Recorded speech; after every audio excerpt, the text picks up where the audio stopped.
दिनैनि दिनाव प्राइमारिनि मास्टार मोननो थाखायनो मा नांगौ जोंनो BA पास जानांगौ BA पास जाबानो जाला मा जानांगोन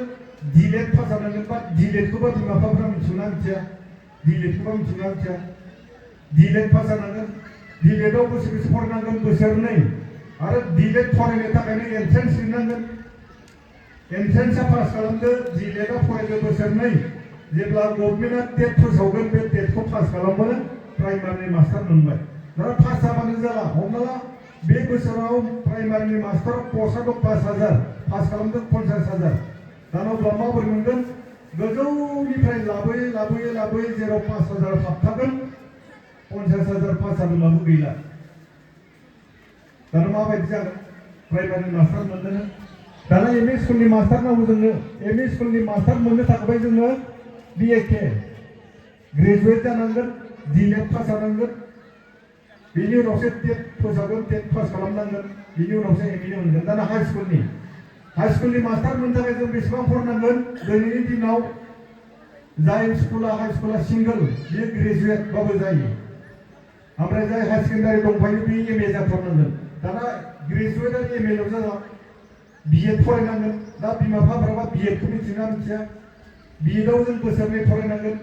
आरो बे BEdनि एन्ट्रेन्स लिरनो थाखाय गथ'नि मोनफ्रोमबो मार्कआनो मेट्रिक हाई सेकेन्डारि ग्रेजुवेट 50% जाथारनांगोन दानिया होमबा 50% मोनाबा बे मास्टार जानायखौ मिजिंखौनो गारखानो हायो जाबनो हाखाला दाना BEdआ बोसोरनै फरायबाय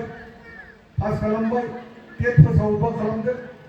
टेट लिरदो पास खालामदो हाई स्कुलनि मास्टार जादो आनिफ्राय दाना प्रफेसार जानोसै प्रफेसार जानो थाखाय मा नांगौ जोंनो MA पास जाथारनांबाय MA पास जाबाल' जाला नेट नङाबा स्टेट लिरनांबाय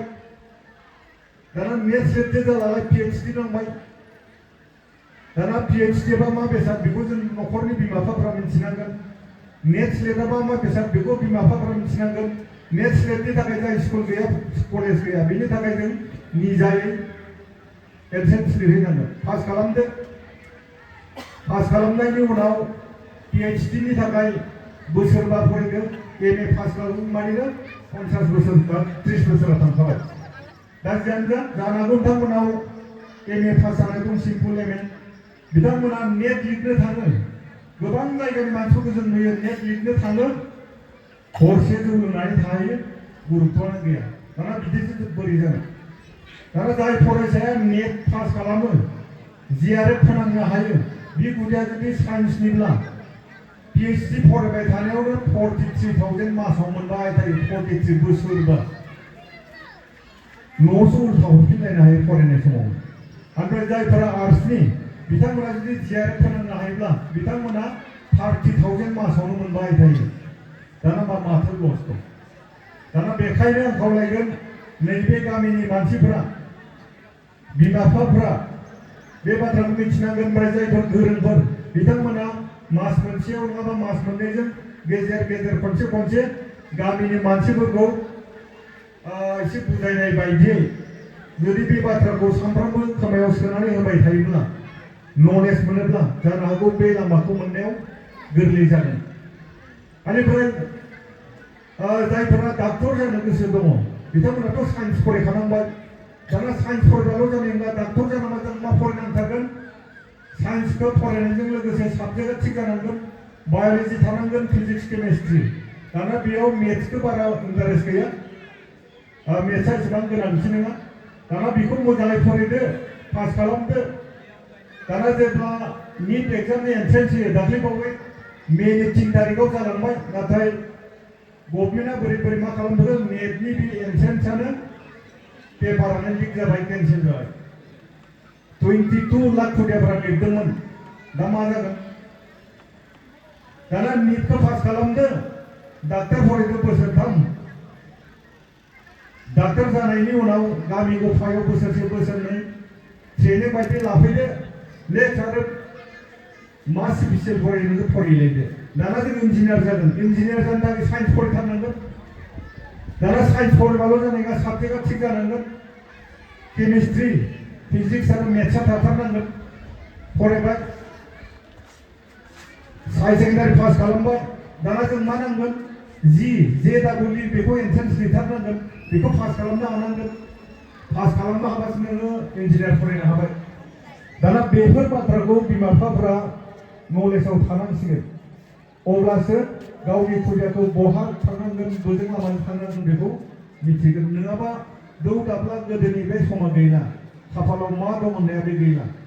आनिफ्राय बागमारायाव जों मिथिगौ गोबां खेला गेलेनानै मोजां मोनग्रा मानसिफोर दङ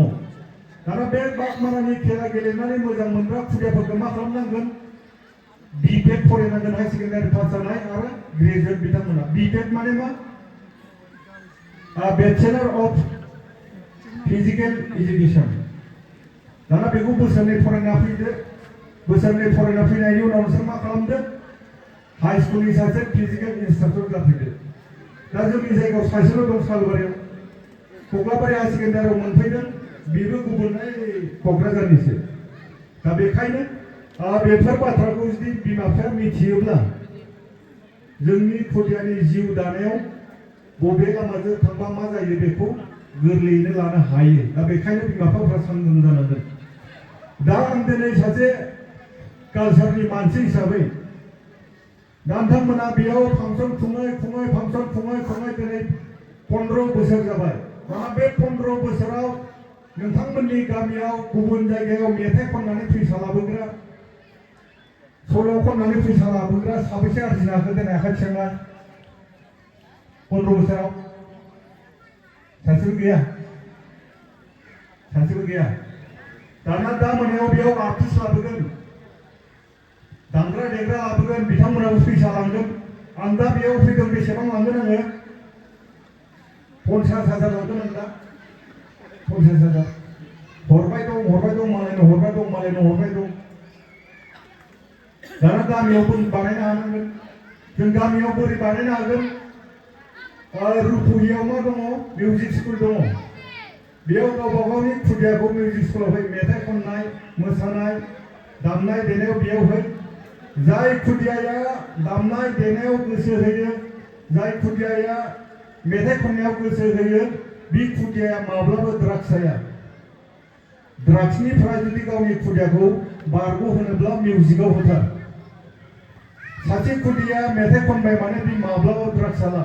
ड्राग्स जाबाय माने बे मेथाइ खननो हाखाया बेखायनो जाया जाय खुदियाया दामनाय देनाय रोंगौ बे माब्लाबा ड्राग्स जाया ड्राग्स जाबाय माने दामनाय देनो हाखाला बिनि थाखायनो जाया बेनिफ्राय बे खुदियाखौ जुदि मिउजिक स्कुलाव सानसे दोनहैबाय माने बियो मबाइल नायनायनिफ्राय बारग'बाय 3तासो थाखासिगोन बेयाव बिनिफ्रायबो जोंहा लाब जायो हिन्जावसाफोरखौ मोसानायाव होनाङा मेथाइ खननायाव हो मानो होनबा मोसानायाव होयोब्ला जेब्ला बैसो जायो हाबा जायो लाजियो बेखायनो मेथाइ खननायाव हो